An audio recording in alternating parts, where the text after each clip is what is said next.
నమస్తే, welcome to iDream inside politics with Kavitha. అసలు తెలంగాణలో ఏం జరుగుతోంది? హైడ్రా అనే సరికొత్త అస్త్రాన్ని ప్రధానంగా ఎందుకని తెర మీదకి తీసుకొచ్చారు? ఇతర విషయాలన్నీ ఎందుకు పక్కదారి పడుతున్నాయి?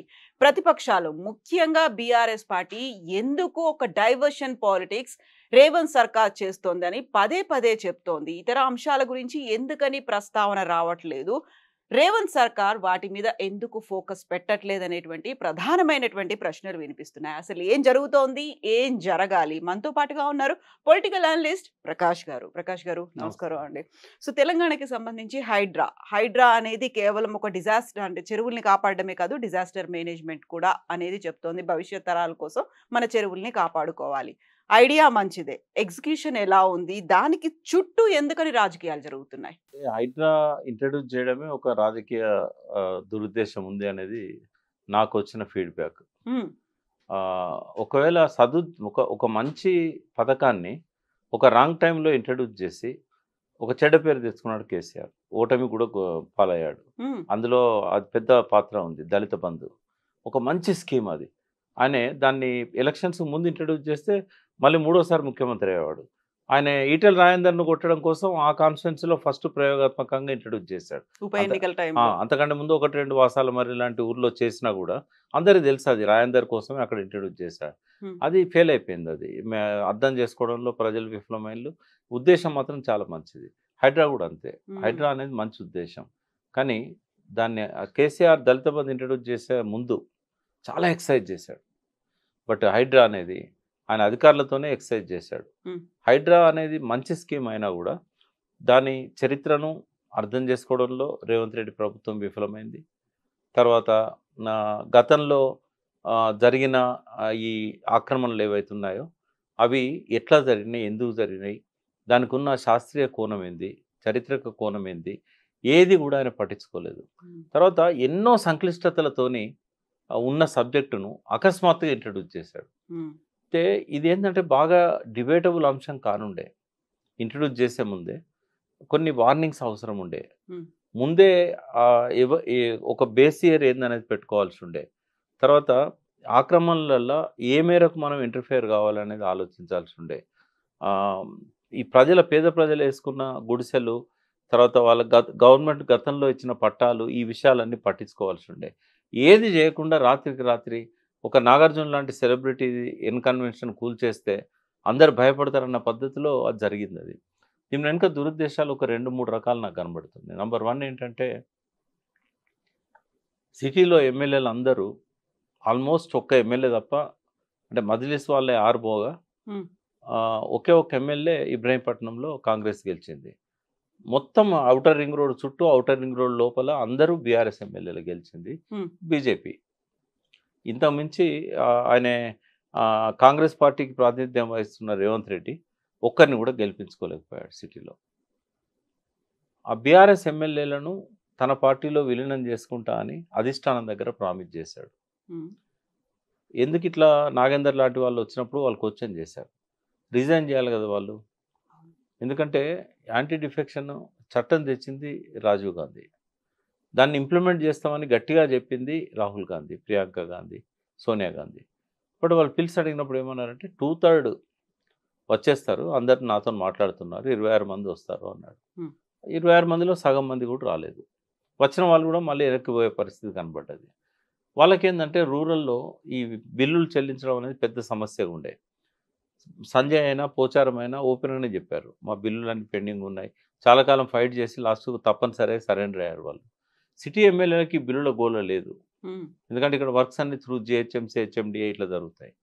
వీళ్ళకి ఎవరికి ఆ బిల్లుల గోల లేదు. మరి వీళ్ళను సరెండర్ చేయించుకోవాలంటే ఏం చేయాలి? అంటే వాళ్ళకు ఓట్లేసిన ప్రజలను అరెస్ట్ చేయాలి. వాళ్ళు పోయి వాళ్ళ ఇంటి ముందర కూర్చోవాలి. అప్పుడు పోయి అడిగితే మీరు పార్టీలోకి రండి, మిమ్మల్ని మీ పార్టీలోకి వచ్చినట్టయితే మీ ప్రాంతాన్ని వదిలేస్తాం, లేకుంటే చూడనట్టు ఉంటాం. అంటే అందులో పెద్ద పెద్ద బిల్డర్స్ ఉంటారు. ఆ బిల్డర్స్ వీళ్ళకి ఫండింగ్ ఇస్తారు ఎమ్మెల్యేలు గెలవడం కోసం. చాలా బినామీ ఎమ్మెల్యేస్కే ఉన్నాయి. చాలామంది ఎమ్మెల్యేస్ బినామీ బిల్డర్స్ ఉన్నారు. సో ఇట్లాంటివి ఇదొక కోణం.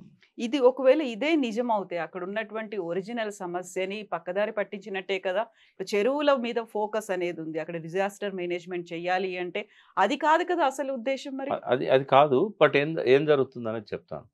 ఇప్పుడు నిజంగానే చెరువుల మీద ప్రేమ ఉంటే మొత్తం అర్బన్ లేక్స్ అన్ని తీసుకోవాలి. హ్మ్. ఒక హైదరాబాద్ లేక్స్ ఎందుకు తీసుకోవాలి? వరంగల్ ఎందుకు తీసుకోలేదు? కరీంనగర్ ఎందుకు తీసుకోలేదు? సంగారెడ్డి ఎందుకు తీసుకోలేదు? మెల్లిమెల్లిగా దాన్ని స్ప్రెడ్ చేస్తామంటున్నారు కదా అప్ హైడ్రాని మొన్నటి వరదల తర్వాత. అంటే ముందు ఎక్కడైతే ఇష్యూస్ ఎక్కువగా రావో హ్మ్. అక్కడ ఫస్ట్ స్టార్ట్ చేయాలి. రూరల్‌లో మీకు ఇన్ని ఇష్యూస్ రావు. కాబట్టి రూరల్‌లో ఫస్ట్ స్టార్ట్ చేస్తే కొంత ఫీడ్‌బ్యాక్ వచ్చేది. ఏం చేస్తే బాగుండేదని. Urban sensitive zone. హ్మ్. ఇక్కడ డెన్సిటీ ఎక్కువ. కాబట్టి ఇక్కడ కబ్జాలు కూడా ఎక్కువైన సంగతి రేవంత్ రెడ్డి గారికి తెలుసు. రియల్ ఎస్టేట్ గురించి కేసీఆర్ గారికి కూడా రేవంత్ రెడ్డి గారికి ఉన్నంత అవగాహన లేదు. కాబట్టి ఆయనకు ప్రతి క్షుణ్ణంగా తెలుసు ఆయనకు. ఎక్కడెక్కడ చెరువులలో ఆక్రమించుకున్నారు, ఎక్కడెక్కడ బఫర్ జోన్లలో కడుతున్నారు, ఏ బిల్డర్స్ ఎక్కడెక్కడ కబ్జాలు చేశారు. ఈ బిల్డర్స్‌లలో కూడా ఎక్కువ మంది కేటీఆర్ గారితో, బీఆర్ఎస్‌తో ఆ రోజుల్లో పనులు తీసుకున్న ఫ్రెండ్లీ బిల్డర్సే ఎక్కువున్నారు. హ్మ్. అది కూడా ఒక కారణం కావచ్చు. ఎలక్షన్ అప్పుడు ఆయన ఏమన్నా ఫండ్ అడిగాడో, వాళ్ళేమన్నా ఇవ్వలేదో. ఎందుకంటే ఇవన్నీ జరుగుతూ ఉంటాయి. ఇప్పుడు చాలామంది అంటే సడెన్‌గా మనకు హై రైజ్ బిల్డింగ్స్ అన్నీ కూడా 2014 తర్వాతనే వచ్చినాయి. అంతకుముందు కొన్ని ఉండే. బట్ 2014, 24 మధ్యలోనే ఫైనాన్షియల్ డిస్ట్రిక్ట్ అంతా కూడా పైకొచ్చింది. అంటే 30 floors, 40 floors, 50 floors high rise buildings అన్నీ ఆ టైంలో వచ్చినాయి. ఈ లావాదేవీలు ఆర్థిక కోణం కూడా దాని వెనకాల ఉంది. ఒకటమ్మా, ఒక నిష్కలంకమైన దేశభక్తుడు ఏ పని చేసినా కూడా అతను మంచి కోసం చేసిండు అనుకుంటారు. అన్ని అవగాహనలున్న రాజకీయ నాయకులు ఏ పని చేసినా కూడా, మంచి పని చేసినా కూడా ఆ స్వార్థం కోసమే చేశాడు, దీని వెనకాల ఏదో ఉంది అనేది అనుకుంటాడు. నేను కూడా అందులో ఒక భాగమే. ఎందుకంటే వీళ్ళ లోపల ఎవ్వరి లోపల కూడా హ్మ్. నేను నిజాయితీని తక్కువ చూస్తా, అవకాశవాదాన్ని ఎక్కువ చూస్తా. ఇప్పటిదాకా పరిపాలించిన ఎవరైనా కానివ్వండి, నో ఎక్సెప్షన్. హ్మ్. అంటే రేవంత్ రెడ్డి కూడా అట్లనే చూస్తాను. దీని వెనకాల ఈ కోణం ఉంది, స్వార్థ కోణము. లేకపోతే ఒక సెలబ్రిటీ మీదనే ఫస్ట్ ఎందుకు అటాక్ చేస్తాం? హ్మ్. నిజంగానే అతను మొత్తం ఎన్కన్వెన్షన్ ఎఫ్టీఏలో కట్టి ఉంటే నేను కూడా అప్రిషియేట్ చేస్తాను. ఎంతమ్మా కొంచెం ఆ ఎన్కన్వెన్షన్ స్థలంలో నాట్ ఈవెన్ 5% బఫర్ జోన్లో ఉన్నది కానీ, ఎఫ్టీఏలో ఉన్నది కానీ 5%. 95% ఎట్లా కూలగొడతావు? అది కూడా కోర్టులో కేసు పెండింగ్ ఉండంగా, స్టేటస్‌కో ఆర్డర్ ఉండంగా ఎట్లా చేస్తారు? అంటే ఇంత ఆదరబాదరగా స్టడీ చేయకుండా, తెలిసి తెలిసి కూడా తెలియనట్టుగా ఈ అటాక్ చేయడం, పోలీసులను తీసుకుపోయి ఇదేందంటే అందరూ సంతోషపడతారు. చెరువులో కట్టిండు నాగార్జున అని చెప్పి ఆయన బ్లేమ్ చేయడం. కేసీఆర్ చేయలేని పని తాను చేసిండని ఎగ్జాక్ట్‌లీ. చెప్పడం. అప్పుడు కేసీఆర్ కూడా ఇదే ప్రయత్నం చేశారు. ఇది బఫర్ జోన్‌లో ఎఫ్‌టీఎన్‌లో వస్తుంది కాబట్టి కూల్చే ప్రయత్నాలు అప్పుడు జరిగాయి. ఏం కాకపోతే కాంపౌండ్ ఏదో వాళ్ళే అప్పుడు కూల్చారు కూడా కదా! ఒప్పందాలున్నాయి కాబట్టి వెనక్కడుగేశారు అని. లేదు. ఎంతవరకైతే బఫర్ జోన్‌లో వచ్చిందో అది కూల్చారప్పుడు. జస్ట్ గోడ. హ్మ్. అంటే ఆయనేందంటే నువ్వు నువ్వు 100% తప్పు చేసినోడిని క్షమించడు. 5% తప్పు చేసినోడిని క్షమిస్తాడాయన. బట్ దానికి కూడా ఏందంటే ఆల్టర్‌నేటివ్ ఏదో ఉంటది కదా! రెగ్యులరైజ్ చేయడమో, లేకుంటే దానికి ఏదైనా పెనాల్టీ ఇయ్యడమో ఏదో ఒకటి ఉంటది. బట్ 5% ఎఫ్టీఎల్ బఫర్ జోన్‌లో వస్తే హ్మ్. 95% కూలగొట్టే రైట్ ఎవరిచ్చారు రేవంత్ రెడ్డికి? అంటే దీన్ని పక్కకు పెడదాం. హ్మ్. అసలు హైడ్రాలో జరుగుతున్న తప్పులు నేను చెప్తాను. ఒక మంచి ఆఫీసర్‌ని పెట్టారు. అందులో ఎటువంటి అనుమానం లేదు. హ్మ్. నేను కూడా మన ఇంటర్వ్యూ అయిన తర్వాత లాస్ట్ టైమ్ హైడ్రా మీద నేను పర్సనల్ కూడా మాట్లాడాను రంగనాథ్ రంగనాథ్ గారితో. గారితో. ఓకే. మాట్లాడాను. ఏ సమస్యలు వచ్చే అవకాశం ఉందనేది కూడా చెప్పాను నేను. హ్మ్. హ్మ్. ఒకటేందంటే చట్టాన్ని సమగ్రంగా తయారు చేయాలి. ఇప్పుడు గవర్నమెంట్ ఆర్డర్ కూడా ఇంప్లిమెంట్ చేయదగిందే. చేయలేనిదని నేను అనను. కానీ ఆదరబాదరగా ఇచ్చిన ఆర్డర్ కంటే ఒక బలమైన చట్టాన్ని తయారు చేసుకొని ఇంప్లిమెంట్ చేస్తే చాలా ఉంటది. ఈ చట్టాన్ని తయారు చేసేటప్పుడు ఏం చేయాలి? ఇప్పుడు అది లేనందువల్ల ఏం నష్టం జరుగుతున్నది? హ్మ్. ఇప్పుడు చాలా ఏరియాలలో భూములు కబ్జా పెట్టుకొని ఎవరు తెలంగాణ నలుమూలల నుంచి పని వెతుక్కుంటూ వచ్చిన వాళ్ళు, ఒరిస్సా నుంచి వచ్చిన వాళ్ళు, శ్రీకాకుళం నుంచి వచ్చిన వాళ్ళు, ఛత్తీస్‌గఢ్ నుంచి వచ్చిన వాళ్ళు, బీహార్ నుంచి వచ్చిన వాళ్ళు, లక్షల సంఖ్యలో ఉన్నారు హైదరాబాద్ సిటీలో.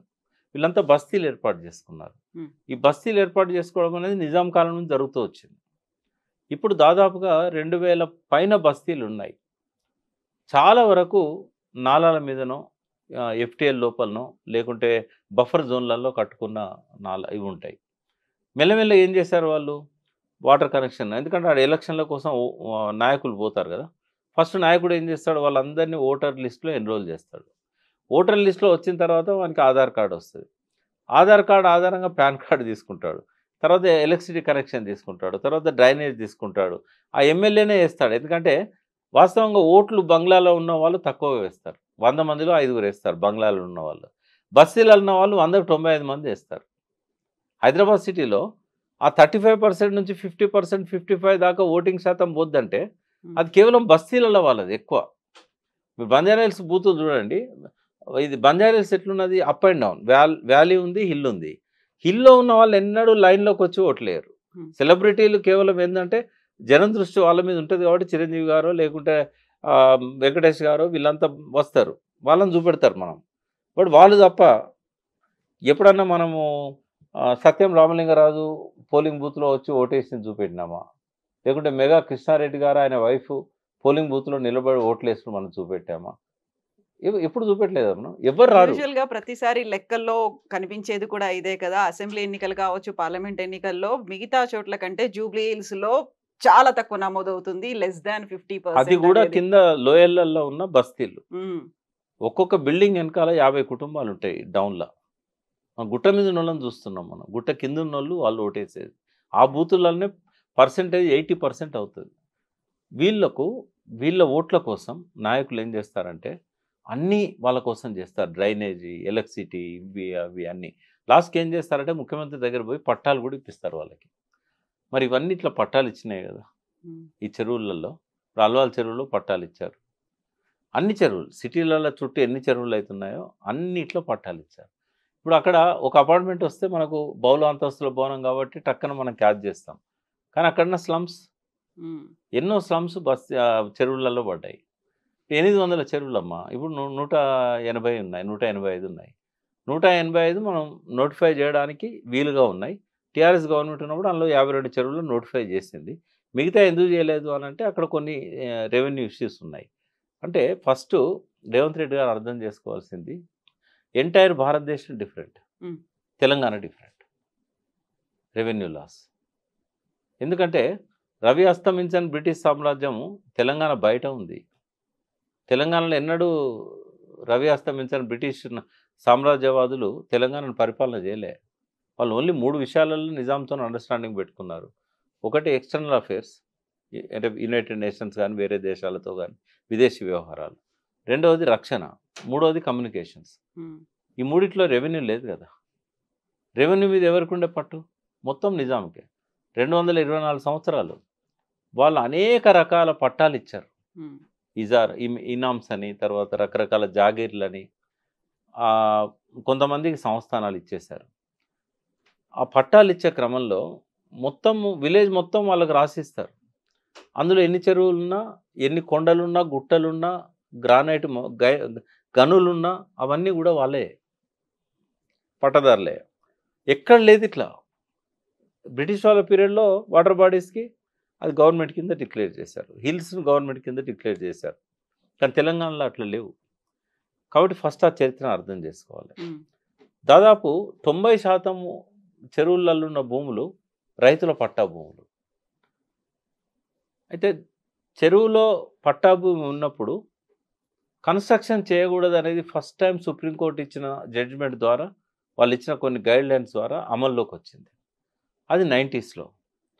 మరి అంతకంటే ముందు 50 ఏళ్ళ నుంచి సమైక్య రాష్ట్రం ఏర్పడ్డప్పటి నుంచి కూడా, అంతకంటే ముందు నుంచి కూడా ఈ వలస వచ్చిన వాళ్ళంతా గుడిసెలు వేసుకున్నారు, బంగ్లాలు కట్టుకున్నారు, నల్ల కనెక్షన్, కాలనీలు అయిపోయినాయి. మరి ఏది క్రైటీరియాగా తీసుకోవాలి?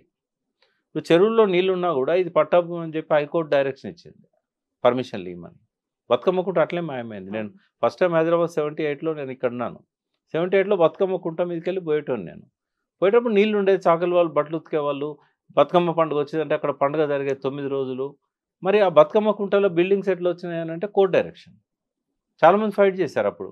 సేవ్ లోక్ సొసైటీ అనేది సేవ్ లేక్ సొసైటీ అప్పంచి ఉన్నది, సేవ్ రాక్ సొసైటీ ఉంది. వీళ్ళు ఎప్పుడు అర్బన్ లేక్స్ అనేది ఉంది, సేవ్ అర్బన్ లేక్స్ ఉన్నది. వ్యాస్ గారు అని ఉండేవాడు కొత్తపేట హుడా కాంప్లెక్స్లో, బాగా ఫైట్ చేసేవాడు ఆయన. అంటే ఇట్లా ఎంతోమంది పర్యావరణవేత్తలు కూడా ఫైట్ చేశారు. బట్ అప్పుడు ఒక ప్రొటెక్టెడ్ లాస్ అనేటివి లేవు. ఎన్విరాన్మెంట్ లాసే ఫస్ట్ టైం 86లో భారతదేశంలో ఇంట్రడ్యూస్ చేశారు. సో నదులను పరిరక్షించాలి, జలాశయాలను పరిరక్షించాలి అనే కాన్సెప్టు ఎప్పుడూ లేకుండే. ఇక పట్టా భూమిలో ఇల్లు కట్టుకునే హక్కు పట్టదారుకు ఉంటుంది, దాన్ని దేనికైనా అమ్ముకునే హక్కు ఉంటుంది. కాబట్టి చట్టాల్లో ఏముందో హైకోర్టు కానీ సుప్రీంకోర్టు కానీ వాటినే గౌరవిస్తాయి. సుప్రీంకోర్టు జడ్జిమెంట్ ఏమిచ్చింది, అది ఎవరి ల్యాండ్ అన్నా కానివ్వండి, అది ప్రభుత్వ ల్యాండ్ అయినా కానివ్వండి, ప్రైవేట్ ల్యాండ్ అయినా కానివ్వండి, వాటర్ బాడీస్ అన్నిటిని ప్రొటెక్ట్ చేయాలి. ఎఫ్టీఎల్ పరిధిలో కాంక్రిటైజేషన్ చేయకూడదు. అది జలవనరులు లాంటి అందరి సంపద. కాబట్టి రెస్ట్రిక్ట్ చేస్తూ ఏమన్నారంటే వాటర్ రిసీడ్ అయిన తర్వాత ఆ పట్టాదారు అక్కడ వ్యవసాయం చేసుకోవచ్చు, కానీ ఎటువంటి కాంక్రిటైజేషన్ పట్టాదారు కూడా చేయడానికి వీల్లేదు. గవర్నమెంట్ చెరువులో గవర్నమెంట్ కూడా దాన్ని ధ్వంసం చేసి కన్స్ట్రక్షన్ చేయడానికి వీల్లేదు. అలాంటప్పుడు మన దగ్గర జిహెచ్ఎంసీ మెయిన్ ఆఫీస్ కావచ్చు, బుద్ధ భవన్ కావచ్చు, ఇవన్నీ అలా పోయినవే. అంత ముందు కట్టారు, అంటే సుప్రీంకోర్టు జడ్జిమెంట్ రాకముందు కట్టారు. అందుకే ఇక్కడ ఐమాక్స్ థియేటర్ కానీ, ఎన్టీఆర్ సంబంధించిన సమాధి కానీ ఇవన్నీ ఎఫ్టీఎల్నే ఉన్నాయి. ఇవన్నీ అంటే అంతకుముందు సెక్రటేరియట్ నిజాం పీరియడ్లో కట్టారు కాబట్టి అది గడ్డ మీద ఉంది. బట్ ఆ జలదృశ్యం దాని పక్కన ఉన్నాయి, ఇవన్నీ కూడా ఎఫ్టీఎల్లోకి వస్తాయి. ఆ బోట్స్ క్లబ్ అయితే కంప్లీట్ అలానే ఉంది కదా హుస్సేన్ సాగర్లో. ఇవన్నీ పాత నిర్మాణాలు. అంటే ప్రభుత్వం ఏం చేయాల్సి ఉండే, సుప్రీంకోర్టు జడ్జిమెంట్ వచ్చిన ఇయర్ను బేస్ ఇయర్గా పెట్టుకోవాల్సి ఉండే. ఎందుకంటే అంతకుముందు ఈ రూల్ లేదు కదా, ఎవరిని బ్లేమ్ చేస్తాం ఆ రూల్ లేనప్పుడు? అప్పుడు ఇచ్చిన కలెక్టర్ను బ్లేమ్ చేయలేం, హైకోర్టును బ్లేమ్ చేయలేం. కాబట్టి ఈ గైడ్ లైన్స్ అనేవి చాలా ఆలస్యంగా పొందుపరిచారు. సుప్రీంకోర్టు గైడ్ లైన్స్ వచ్చే నాటికి ఎన్ని చెరువులు ఉన్నాయి? Not even 200. మీకు కూడా చాలాసార్లు ఏమంటున్నారు, టీఆర్ఎస్ ప్రభుత్వం వచ్చినాక విధ్వంసం ఎక్కువైంది అని అంటున్నారు. తప్పది. టీఆర్ఎస్ ప్రభుత్వం వచ్చిన నాడు లెక్కలేస్తే నేను అదే శాఖలో చైర్మన్గా ఉన్నాను. వాళ్ళతో ఇంటరాక్ట్ అయినప్పుడు వాళ్ళు చెప్పింది ఏంటంటే 2014 నాటికి మిగిలిన చెరువులు 125. ఇప్పుడు కూడా అవే ఉన్నాయి. ఈ మొత్తం 10 ఏళ్ల కాలంలో ఒక్క చెరువు అన్న అదనంగా మాయమైంది అని అంటే దేనికైనా సిద్ధం. ఆనాడు ఇప్పుడు శాటిలైట్ ఇమేజెస్ కూడా ఉంటాయి. చెరువుల్లో విస్తీర్ణం కొంచెం తగ్గిపోయింది అనేదానికి నేను ఏకీభవిస్తాను. ఇప్పుడు కొంతమంది ఇన్ఫ్లుయెన్స్ చేసి జిహెచ్ఎంసీలో కానీ అధికారులను కానీ మంత్రులను కానీ ఎమ్మెల్యేలను కానీ ఎమ్మెల్యేల జోక్యంతో ఎమ్మెల్యేల కుటుంబ సభ్యులు కూడా ఒత్తిడి చేసి కొంత ఆక్రమణకు గురి చేస్తే చేయొచ్చు. కొన్ని చెరువులలో 70 ఎకరాలు ఉండాల్సింది 2014లో 70 ఎకరాలు ఉంటే ఇప్పుడు 65 ఎకరాలు ఉండొచ్చు. కానీ మొత్తం చెరువులను మాయం చేసిన సంఘటన లేదు. ఇంకోటి కూడా చాలా క్లియర్ చేయాల్సిన అవసరం ఉంది. కొంతమంది సోషల్ మీడియాలో కూడా వాళ్ళు ఇష్టం వచ్చినట్టుగా వ్యాఖ్యలు చేస్తూ ఉన్నారు. అంటే ఎంత ఘోరంగా ఉంటాయంటే అవి. కాంగ్రెస్ పత్రిక ఇవాళ వెలుగును మనం కాంగ్రెస్ పత్రిక అనుకుంటాం, ఎందుకంటే ఆయన వినోదాలు ఉన్నాడు, వివేక్ అందులో ఉన్నాడు కాబట్టి. అంటే అధికార పత్రికలో మిస్టేక్స్ రాకూడదు. ఫిరంగినాలాను జన్వాడలో కబ్జా పెట్టాడు కేటీఆర్ అని రాశారు. ఫిరంగినాల అక్కడ లేనే లేదు కదా, అడిది కొండనే ఉండదు ఫిరంగినాల. అది తెలుసుకోకుండా అట్లా రాయకూడదు ఒక బాధ్యత గల పత్రిక. రెండవది, మాట్లాడేటప్పుడు ఏమంటున్నాయి సోషల్ మీడియాలో కొంతమంది ఏం చెప్తున్నారంటే ఈ కార్పొరేట్ కంపెనీస్కి సిఎస్ఆర్ ఫండ్స్ వినియోగించుకోవడానికి వీలుగా 50 పైన చెరువులను దత్తతిచ్చారు అని చెప్తున్నారు. వాటి వల్ల ప్రొటెక్ట్ అయినాయమ్మా. వాళ్ళకి ఇచ్చిన చెరువు కట్ట నుంచి ఎఫ్టీఎల్ ఇదంతా వాళ్ళకి ఏదైతే మార్క్ చేసి ఉన్నది ఉన్నట్టుగా అప్పచెప్పారో దానిలో కబ్జాలు చేయమని కాదు అది. ఇప్పుడు దానికి సైకిల్ ట్రాక్ కానీ వాకింగ్ ట్రాక్ కానీ వేయడం వల్ల కబ్జాలు ఆపడానికి అది. ఇప్పుడు దాని రౌండ్ ఐడెంటిఫై చేసి ఒకసారి ట్రాక్ వేసాక కబ్జా చేయగలుగుతారా? ఆ ట్రాక్ను దాటి చెరువులో వచ్చి గుడిసెలు వేస్తారా? ఇవన్నీ కూడా ఏంటంటే అభూత కల్పనలు చేసి పోయిన గవర్నమెంట్ని బ్లేమ్ చేసే ఒక కుట్ర జరుగుతూ ఉంది. వాస్తవంగా సిఎస్ఆర్కి ఇవ్వడం వల్ల చెరువు ప్రొటెక్ట్ అవుతుంది. వాళ్ళకి ఇచ్చిన ఇన్స్ట్రక్షన్స్లోనే ఉంటుంది అదంతా. దాన్ని బఫర్ జోన్లో వాళ్ళు ఏమైనా కబ్జాలు చేశారంటే కేసు పెట్టవచ్చు. వాళ్ళ చేతిలో ఉన్న చెరువు కాబట్టి బఫర్ జోన్లో కబ్జా చేశారని. కానీ కట్టను విధ్వంసం చేయడం కానీ ఎఫ్టీఎల్ లెవెల్ తగ్గేయడం కానీ ఇవన్నీ ఏది జరగట్లేదు. ఇట్లాంటివన్నీ కొన్ని అపోహలు ఉన్నాయి, బట్ ఐడెంటిఫై చేయాలి. ఇంకోటి, ఈ మధ్య ఇవాళనే పేపర్లో చూసా, ఓ డ్రోన్ లాంటిది ఏదో ఒక టెక్నాలజీ వచ్చింది, అది మొత్తము చెరువు ఎఫ్టీఎల్ను కానీ ప్రతి దాన్ని కూడా రికగ్నైజ్ చేస్తాను. నేనేమంటున్నా, రేవంత్ రెడ్డి ఏం చేసినా కూడా ఎఫ్టీఎల్ విషయంలో మాత్రం ఆయనే ఒక బౌండరీని ఫిక్స్ చేయలేడు. ఎందుకు అంటే 4 రకాలుగా ఎఫ్టీఎల్ని ఫిక్స్ చేయొచ్చు. ఒకటి, నిజాం కాలం నాటి మ్యాప్స్ ఆధారంగా, అప్పటి మెమైర్స్ ఉన్నాయి, ఇరిగేషన్ మెమైర్స్, చెరువులు అన్నిటి మెమైర్స్ ఉన్నాయి, చాలా వరకు ఉన్నాయి. రెండవది, కట్ట ఎత్తు ఎంత ఉన్నది అనే దాన్ని బట్టి వాటర్ ఎంత స్టోర్ అవుతుంది అనేది. మూడవది మత్తడి ఎంత హైట్లో ఉంది, అలుగు దునికేటప్పుడు ఎంత నీళ్లు స్టోరేజ్లో ఉంటాయి, దాన్ని బట్టి కూడా చేయొచ్చు. లేదు ఎగ్జిస్టింగ్ వాటర్ ఎంత స్టోర్ అయి ఉన్నది అనే దాన్ని బట్టి కూడా చేయొచ్చు. నువ్వు ఏదో ఒక నిబంధన పెట్టాలి, ఈ నిబంధన ప్రకారం చేయండి అని చెప్పాలి. అట్లా అట్లా అట్లా చెప్తే ఏమైందంటే మిగతా నిబంధనల ప్రకారం ఇంతకుముందు ఫిక్స్ చేశారు కాబట్టి అదే ఎఫ్టీఎల్ పెట్టమని వీళ్ళు హైకోర్టుకి వెళ్తారు. అది ఎప్పటికీ ఒక జటిలమైన సమస్య లాగానే ఉంటుంది. ఈ 4 రకాలలో ఏ పారామీటర్ని తీసుకోవాలి, ఈ పారామీటర్స్లలోనే ఇన్ఫ్లుయెన్స్ అనేది జరుగుతుంది. 1 ఎకరం బయట పడేయాలనుకోండి, అతను ఎగ్జిస్టింగ్ మత్తడిని ఆధారంగా తీసుకుంటాడు. ఎగ్జిస్టింగ్ మత్తడి ఎప్పుడో 1 ఫీట్ తగ్గించుంటారు వెనుక వాటర్లో ఉన్న భూములు బయటికి రావడానికి. కాబట్టి ఈ సంక్లిష్టత అనేది ఇరిగేషన్ డిపార్ట్మెంట్లో ఉంది. అయితే ఇంకోటి ఏంటంటే, ఇప్పుడు మీ ఇల్లు ఉందంటే 4 మూలలు ఫిక్స్ ఉంటుంది, ఇటు ఎన్ని ఫీట్లు ఉంది, ఇటు ఎన్ని ఫీట్లు ఉంది, ఇటు ఎన్ని ఫీట్లు ఉంది. ఫారెస్ట్ వాళ్ళ భూములకు కూడా ఫిక్స్ ఉంటుంది, బౌండరీస్ ఫిక్స్ అయి ఉంటాయి. ఒక్కోసారి రెవెన్యూ వాళ్ళు వీళ్ళు గొడవ పడుతుంటారు, జాయింట్ సర్వేలు పెట్టుకుంటారు. ఇప్పటివరకు ఏంటంటే దుర్మార్గము, భారతదేశం మొత్తంలో నదులకు బౌండరీస్ లేవు, చెరువులకు బౌండరీస్ లేవు, దేనికి నాలలకు బౌండరీస్ లేవు, దేనికి లింక్ కెనాల్స్కు బౌండరీస్ లేవు, కాలువలకు బౌండరీస్ లేవు, దేనికి బౌండరీస్ లేవు. ఫస్ట్ అది ఫిక్స్ చేయాలిగా. ఏది ఆక్రమణ అంటావు నువ్వు ఫస్ట్ ఫిక్స్ చేయి. ఎఫ్టీఎల్ ఎందుకు ఫిక్స్ చేయి, దాని విస్తీర్ణం ఎంతో ఫిక్స్ చేయి. ఇవన్నీ అయినాక పట్టా భూములలో గతంలో పడ్డ ఇండ్లను కూల్చేసే హక్కు నీకు ఎక్కడిది? ఆ చెరువుల్లో ఉంటే ఉండొచ్చు. సుప్రీంకోర్టు జడ్జిమెంట్కి రెట్రాస్పెక్టివ్ ఎఫెక్ట్ లేదు. అల్వాల్ చెరువులో గవర్నమెంట్ పట్టాలు ఇచ్చింది, సుప్రీంకోర్టు గైడ్లైన్స్ రాకముందు 1970లో ఇచ్చింది, ఇంకా అంతకంటే ముందు ఇచ్చినాయి, చాలా చెరువులలో ఉన్నాయి. వాళ్ళంతా ఇల్లు కట్టుకున్నారు. వాళ్ళు అక్కడ 2 జనరేషన్స్ వచ్చినాయి కొత్తగా. తాత ఇల్లు కట్టాడు, అందులో కొడుకు పుట్టాడు, మనవడు పుట్టాడు. మనవడు పెళ్లి చేసుకొని ఉన్నాడు ఆ ఇంట్లో. నువ్వు ఎవరు కూలగొట్టడానికి? అడ్వర్స్ రైట్స్ కూడా వాళ్ళకి వస్తాయి కదా. ఇవన్నీ చట్టవిరుద్ధమైనవి కాదా? వాళ్ళకి ఎట్లా నోటీసులు ఇస్తారమ్మా? ఇంకోటి, ఎవరు శిక్షించాలి? ఇప్పుడు మీరున్నారు, మీరు ఒక అపార్ట్మెంట్లో ఫ్లాట్ కొంటారు. మీరు దేన్ని ఆధారంగా కొంటారు? రికార్డ్స్ అని చూస్తారు. అది బాధాప్తా లీగల్ ఒపీనియన్ చూస్తారు. ఫస్ట్ లీగల్ ఒపీనియన్ అడ్వకేట్ ఏం చేస్తాడు, ఇది పట్టా భూమి 1954 నుంచి రికార్డ్స్, అందులో లింక్ డాక్యుమెంట్స్ పెడతారు, క్లియర్గా ఉన్నాయని చెప్తాడు. మీరు బ్యాంక్ అప్రోచ్ అవుతారు, బ్యాంక్ లోన్ ఇస్తుంది. మీరు ఎందుకు సస్పెక్ట్ చేస్తారు ఇది తప్పు అని? ఇప్పుడు వాళ్ళకి మీరు నోటీసులు ఇస్తే వాళ్ళు ఏం కావాలి? అపార్ట్మెంట్స్ కట్టినప్పుడే పర్మిషన్ ఎందుకు ఇచ్చారు? మీ సిటీ ప్లానర్ ఉంటాడు కదా, సిటీ ప్లానర్ తెలియదు అది ఎఫ్టీఎల్లో ఉందని, అది బఫర్ జోన్లో ఉందని తెలియదా? ఇప్పుడు ఎవరు తప్పు, ఎవరిని శిక్షించాలి? ఫస్ట్ పర్మిషన్ ఇచ్చినోడిని శిక్షించాలి, పట్టా ఇచ్చినోడిని శిక్షించాలి. అంటే నీకు నువ్వే శిక్షించుకోవాలి. అందుకే సుప్రీంకోర్టు, మన హైకోర్టు ఒక కేసులో ఏం చెప్పిందంటే, అయ్యప్ప సొసైటీ ల్యాండ్స్లో వాళ్ళు ఎప్పటి నుంచో వచ్చి ఇల్లు కట్టుకొని, బిల్డింగ్స్ కట్టుకొని రెంట్లకు ఇచ్చి వ్యాపారాలు నడుపుకుంటున్నారు. వాళ్ళకి అన్ని రకాల అనుమతులు మీరే ఇచ్చారు.